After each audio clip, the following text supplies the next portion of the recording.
खुलुमबाय नोंथांमोनखौ फुंबिलिनि गोसो गोथारै बरायबाय। दिनै 22 आगस्ट 2020 बुधबार।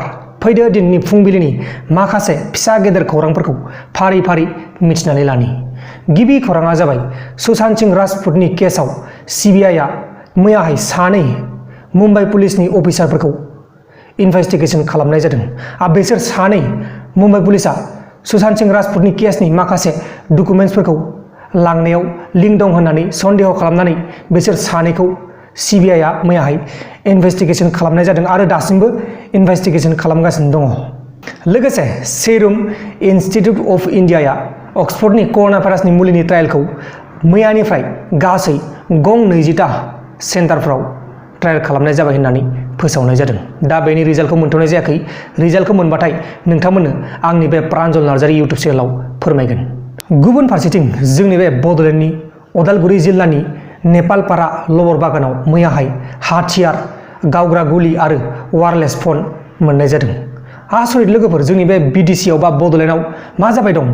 हाथियार मोनबायानो थायो। माब्लाबा बाक्सायाव मोनो, माब्लाबा क'क्राझाराव मोनो, माब्लाबा चिराङाव मोनो, बेबायदिनो मोनगासिनो दङ। आं बेखौनो सानो बे जाबाय मोनसे राजखान्थिनि फाव, नङा होमबा लोगोफोर? राजखान्थिनि समावल' बा इलेक्सन जाहां टाइमावल' हाथियारखौ मोनो। इलेक्सननि बोसोरनै सिगां मा खालामबाय दंमोन पुलिसफोरा? बबेयाव जनानै दंमोन? नङा होमबा लोगोफोर? बिनि फिननायखौ जोंनो नांगौ। बड'लेण्ड पुलिस, नोंथांमोना जोंनो फिननायखौ हो। नोंथांमोना मा खालामबाय दंमोन? बोसोरनैनि गेजेराव मा खालामबाय दंमोन? बोसोरबानि गेजेराव मा खालामबाय दंमोन? बे बोसोरावसो जे हाथियार मोनबाय थानाय, बिनि फिननायखौ जोंनो नांगौ। जोंनि रायजोनो नांगौ, रायजोआ लुगैदों बिनि फिननायखौ। अब्ला दानिया फैलायदो गुबुन खौराङाव। गुबुन खौराङा जाबाय मिज'रामनि हम मिनिस्टारजों आसाम राइफलनि DIGजों मैयाहाय कर'ना भाइरास आरो बर्डाराव एन्ट्रि खालामनायनि माखासे खोथाफोरखौ लानानै सावरायदों। नैबे माखासे सावगारिखौ नायबानो जाबाय। बै सासेया जाहैबाय मिज'रामनि हम मिनिस्टार आरो बै सासेया जाहैबाय आसाम राइफलनि DIG। मैयाहाय बिसोरनि सावरायलायनाय मिटिङा जोबनानै थांबाय। दा बे सावरायलायनायनि गेजेरजों मिज'राम सरकार आरो आसाम राइफलनि माखासे जेंना फैनाया सल्भ जाबाय होननानैबो फोसावनाय जादों। लोगोसे मणिपुरनि ससियेल वेलफेयार मिनिस्टार निमसा खेबजांनाव मैयाहाय कर'ना पजिटिभ मोननाय जादों। दा बे बिथां निमसा खेबजांखौ कर'ना सेन्टाराव लांनाय जाबाय। गुबुन खौराङा जाबाय जोंनि बे आसामनि बराक भेलियाव दिनैनिफ्राय 10 डेजनि थाखाय आरोबाव लकडाउनखौ बारायनानै होनाय जाबावबाय। 26 आगस्तनिफ्राय 4 सेप्तेम्बरसिम लकडाउना जागोन। नोंथांमोना बराक भेलियाव दंब्लाथाय माल माथाफोरखौ बायना लाखाबानो जाबाय, नङाब्ला दिनैनिफ्राय लकडाउना जाबाय। दानिया फैलायदो गुबुन खौराङाव।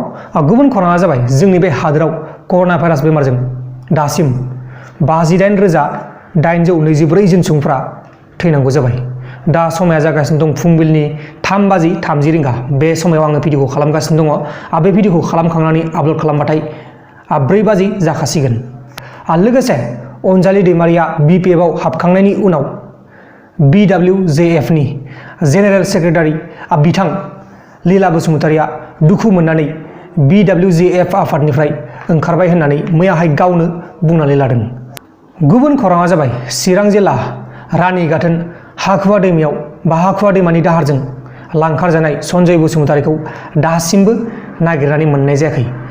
जोबोद दुखुनांथाव आरो गिलु-बालु जाथाय। दाखालि दाहारजों लांखार जादोंमोन, नाथाय दासिमबो बे गोथै सह'खौ नागिरनानै मोनाखै।